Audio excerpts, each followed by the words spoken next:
പ്രിയപ്പെട്ടവരെ, എല്ലാവർക്കും സുഖമായിരിക്കുമല്ലോ.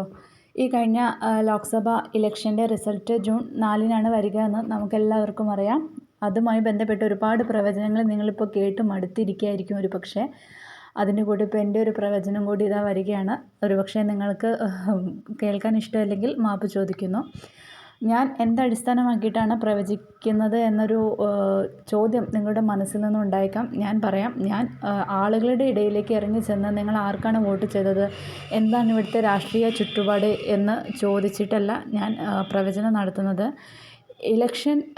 ഇലക്ഷൻ്റെ പ്രചാരണം ശക്തിപ്പെട്ട ആ സമയം മുതൽ ഞാൻ മിക്ക എല്ലാ ന്യൂസ് ചാനലുകളും, മലയാളത്തിലെ എല്ലാ ന്യൂസ് ചാനലുകളും അതോടൊപ്പം കമൻറ്റുകളും ശ്രദ്ധിക്കുന്നുണ്ടായിരുന്നു. ഇതിനെ കമൻറ്റുകളെയും ന്യൂസ് ചാനലുകളെയും അടിസ്ഥാനമാക്കിയിട്ടാണ് ഞാൻ ഇപ്പോൾ പ്രവചനം നടത്താൻ തീരുമാനിച്ചിരിക്കുന്നത്. എന്തെന്ന് വെച്ചാൽ, നമുക്കറിയാം ഈ ഇലക്ഷൻ്റെ ഒരു സമയത്ത് അൻവറിൻ്റെ രാഹുൽ ഗാന്ധിക്കെതിരെയുള്ള വളരെ മോശമായിട്ടുള്ളൊരു ആരോപണം, അതിനെ ഭയങ്കര നമുക്ക് ഒരാളോട് മറ്റൊരാളോട് അയാളിങ്ങനെ പറഞ്ഞു എന്ന് നമുക്ക് വാക്കുകൊണ്ട് നമുക്കത് വാക്യത്തിലേക്ക് കൊണ്ടുവരാൻ പോലും ബുദ്ധിമുട്ടുള്ള ആരോപണങ്ങൾ അൻവർ രാഹുൽ ഗാന്ധിക്ക് നേരെ ഉന്നയിച്ചിരുന്നു. ഇത് തീർച്ചയായിട്ടും LDFൻ്റെ ഒരു വോട്ടുകൾ UDFന് കിട്ടാൻ സഹായിക്കും. അതോടൊപ്പം തന്നെ രാഹുൽ ഗാന്ധി കുറച്ച് ദിവസങ്ങൾക്ക് മുൻപ്, അതായത് ഇലക്ഷൻ്റെ ഒരു പ്രചാരണത്തിന് കേരളത്തിൽ വന്നപ്പോൾ അദ്ദേഹം എന്തുകൊണ്ടാണ് പിണറായി വിജയനെ മുഖ്യമന്ത്രി അറസ്റ്റ് ചെയ്യാൻ കൂട്ടാക്കാത്തത് എന്ന ചോദ്യം ഉന്നയിച്ചിരുന്നു.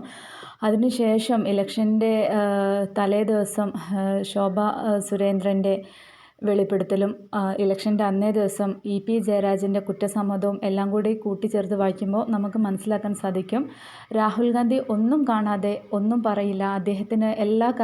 അദ്ദേഹം സംസാരിക്കുന്ന കാര്യങ്ങളെക്കുറിച്ച് അദ്ദേഹത്തിന് വ്യക്തമായ ധാരണയുണ്ട്, കാഴ്ചപ്പാടുണ്ട് എന്ന് നമുക്ക് മനസ്സിലാക്കും. ലാവ്ലിൻ കേസുമൊക്കെ ആയിട്ട് ബന്ധപ്പെട്ട് നമ്മളെല്ലാം കൂടി കൂട്ടി വായിക്കുമ്പോൾ നമുക്ക് മനസ്സിലാവും തീർച്ചയായിട്ടും LDF BJPയെ സഹായിക്കുകയാണ്. രാഹുൽ ഗാന്ധിക്ക് കിട്ടാൻ സാധ്യതയുള്ള വോട്ടുകളെയും കൂടി LDF BJPക്ക് മറയ്ക്കുകയാണ് എന്ന് നമുക്ക് സംശയിക്കേണ്ട തരത്തിലുള്ള ആരോപണങ്ങളാണ് ഈ അടുത്തിടെ വന്നുകൊണ്ടിരിക്കുന്നത്. നമുക്ക് അറിയാം, നമ്മുടെ ഇലക്ഷൻ്റെ അന്ന് EP ഒരു കുറ്റസമ്മതം നടത്തിയത് ഞാൻ വിചാരിക്കുന്നത് അദ്ദേഹം LDFന് വോട്ട് കിട്ടട്ടെ എന്ന് ആഗ്രഹിക്കുന്ന ഒരാളാണെങ്കിൽ അന്ന് അദ്ദേഹം ഇങ്ങനെ ഒരു കുറ്റസമ്മതം ഞാനും ജാവേദ്കറും തമ്മിൽ കണ്ടു എന്ന് പറയുമായിരുന്നു. അതിൻ്റെ തലേ ദിവസം ശോഭ സുരേന്ദ്രൻ ഇങ്ങനെ ജാവേദ്കറും EPയും കൂടിക്കാഴ്ച നടത്തി. EP BJPയിലേക്ക് വരാൻ ആഗ്രഹിക്കുന്നുണ്ട് എന്നൊക്കെ പറഞ്ഞു. അതിൻ്റെ പിറ്റേന്ന് ഇങ്ങനെയും. എനിക്ക് ഇലക്ഷൻ കഴിയുന്നത് വരെയെങ്കിലും EPക്ക് മിണ്ടാതിരിക്കാമായിരുന്നു. കാരണം എനിക്ക് തോന്നുന്നു EP ഇവിടെ BJPയെ സഹായിച്ചു എന്നാണ് ഞാൻ അതിൽ നിന്ന് കരുതുന്നത്. EPയും ജാവേദ്കറും തമ്മിലുള്ള കാഴ്ചയെക്കുറിച്ച് ആളുകൾ പലതും പറയുന്നുണ്ട്. ഇപ്പോൾ ഞാൻ ഒരുപാട് കാലമായിട്ട് കേൾക്കുന്ന ഒരു കാര്യമാണ്, നമ്മുടെ പ്രതിപക്ഷ നേതാക്കന്മാർ എല്ലാം ഭൂരിഭാഗം ആളുകളും അല്ലെങ്കിൽ സാധാരണക്കാരൊക്കെ പറയുന്ന ഒരു കാര്യം, 2020 ഇലക്ഷനിൽ വീണ്ടും LDF ഭരണത്തിൽ വരാൻ കാരണം കോൺഗ്രസ് മുക്ത ഭാരതം ഉണ്ടാവാൻ വേണ്ടി LDF BJPയെ സഹായിച്ചതുകൊണ്ടാണ് അവർ വീണ്ടും ഭരണത്തിൽ വന്നത് എന്ന് പറയുന്നു. ഇത് ശരിവെക്കുന്ന ഒരു ആരോപണമായിരുന്നു, അല്ലെങ്കിൽ ഒരു പ്രസ്താവനയായിരുന്നു EPയും ജാവേദ്കറും തമ്മിലുള്ള കൂടിക്കാഴ്ച. ഞാൻ മനസ്സിലാക്കുന്നത് 2024 ഈ വരാനിരിക്കുന്ന ഇലക്ഷൻ റിസൾട്ടിൽ കേരളത്തിൽ നിന്ന് 2 സീറ്റ് BJPക്ക് കിട്ടും, ബാക്കി 18 സീറ്റും UDFന് കിട്ടും. LDFന് ഒരു സീറ്റ് പോലും കിട്ടില്ല.